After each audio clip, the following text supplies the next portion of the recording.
after you've opened up the bunk ends and you've installed the door, you're gonna wanna put these shepherd's hooks in.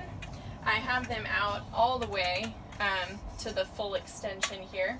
And on the end, you'll see there's this hook here.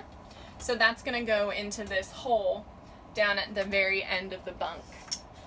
You can do this from a distance, but if it's your first time, maybe you're gonna wanna get a little bit closer. Fit it into the hole, push it up, and it's gonna take a little bit of core strength here.